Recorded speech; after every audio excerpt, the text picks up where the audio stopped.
वैसे ही इनके साथ धोखा करा और उनका शीश धोखे से काट दिया गया। वो शीश यहाँ पर ऐसा बताते हैं कि काटा गया था। तो उनके दोनों गांवों में शांति आती है, समृद्धि आती है। और इसके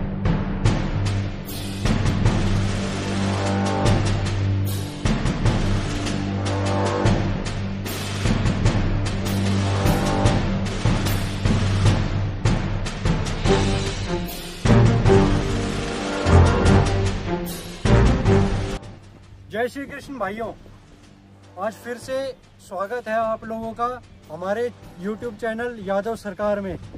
हर बार की तरह आज फिर से हम आपके सामने एक बहुत ही रोमांचक और हमारे रोंगटे खड़े कर देने वाली और गौरवान्वित करने वाली अहिरवाल की एक ऐसी कहानी आपके सामने लाना चाहते हैं, जो कि अहिरवाल की एक बहुत ही अनूठी संस्कृति को दर्शाती है। मित्रों, हम हैं राजा मित्रसेन के समाधि स्थल पर, जो कि स्थित है गोकलगढ़ और लिसाना गांव के बीच में मध्य। ये दोनों गांवों की बाउंड्री है। उस बाउंड्री के ऊपर ये हमारे राजा मित्रसेन की समाधि है। साथियों, जैसा कि आपने इतिहास में पढ़ा होगा या देखा होगा कि राजा मित्रसेन को मराठों ने धोखे से मारा था। धोखे से कहाँ मारा था? यहाँ मारा था। यहाँ पर उस समय में मराठों के तंबू लगे हुए थे, यहाँ पर उनकी फौज थी और महाराजा मित्रसेन को यहाँ बुलाया गया था उनके एक प्रस्ताव के सहित। और जब राजा मित्रसेन यहाँ आए, उनकी पीठ में छुरा घोंपा गया, उनके साथ में धोखा किया गया।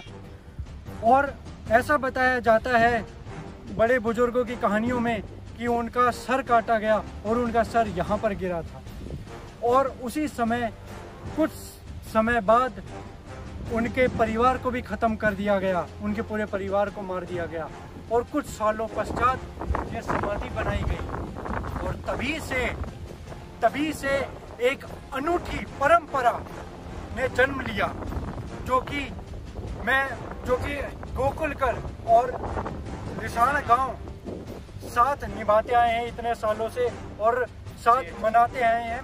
और वो पवित्र परंपरा ये है कि जेठ की अमावस्या को इस समाधि स्थल पर गेहूं की बाकड़ी चढ़ाई जाती है, दीप प्रज्वलित किए जाते हैं और गीत गाए जाते हैं। उनको याद किया जाता है इस पे। और ये बताया जाता है कि ऐसे बाकड़ी चढ़ाने से, उनके नाम पर दीप प्रज्वलित करने से दोनों गांवों में शांति आती है, समृद्धि आती है। और इसके आगे का और थोड़ा सा इतिहास और थोड़ी सी कुछ अनूठी रोमांचक बातें हमारे भाई मुकेश बताएंगे। बात 1781 में जब मांडन का युद्ध हुआ था, उसके बाद मराठों ने दोबारा उनकी जब कुत्ती बोल थी, उस समय भी उन्होंने रेवाड़ी रियासत पे हमला करने की कोशिश करी, क्योंकि वो पहले भी करते आ रहे थे, लेकिन वो अपनी विजय प्राप्त करने में नाकाम रहे। तो उन्होंने यहाँ पे तंबू गाड़े, जैसे कि मेरे भाई सचिन ने बताया, और यहाँ पे धोखे से शांति प्रस्ताव के तहत उनको यहाँ बुलाया गया और धोखे से और उनका शीश धोखे से काट दिया गया। वो शीश यहाँ पर ऐसा बताते हैं कि काटा गया था। तो उनके परिणाम स्वरूप यहाँ के जो शासक हुए, लोग हुए, गांव के ग्रामवासी हुए, उन्होंने यहाँ पर इनकी एक समाधि बनाई।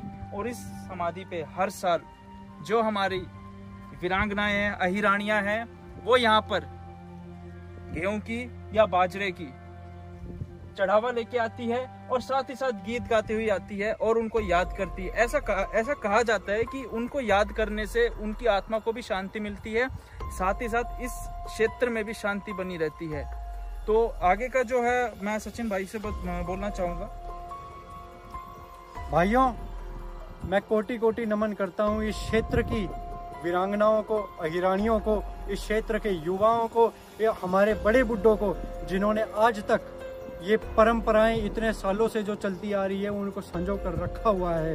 और इसके अलावा और भी बहुत सारी हमारी सांस्कृतिक परंपराएं इन गांवों ने जीवित रखी हैं और आगे आने वाली पीढ़ियों के लिए भी एक एग्जाम्पल सेट कर रही हैं, एक उदाहरण, एक प्रेरणा का स्रोत बनी हुई हैं। हमारे जो पूजनीय महाराज थे राव मित्रसेन की कुर्बानी को हम भुला नहीं पाए हैं, हम आगे भी नहीं भुला पाएंगे। हम अहीरों की अभी जो पीढ़ियां हैं वो भी इनकी पूजा कर रही हैं, आगे और भी पीढ़ियां करेंगी। हमारी पीढ़ियां खत्म हो जाएंगी लेकिन राजा राव मित्रसेन खत्म नहीं होंगे, उनकी कुर्बानी खत्म नहीं होगी। राजा मित्रसेन की जय, राजा मित्रसेन की जय, राजा मित्रसेन की जय, राधा किशन की जय, राधा किशन की जय, राधा किशन की जय।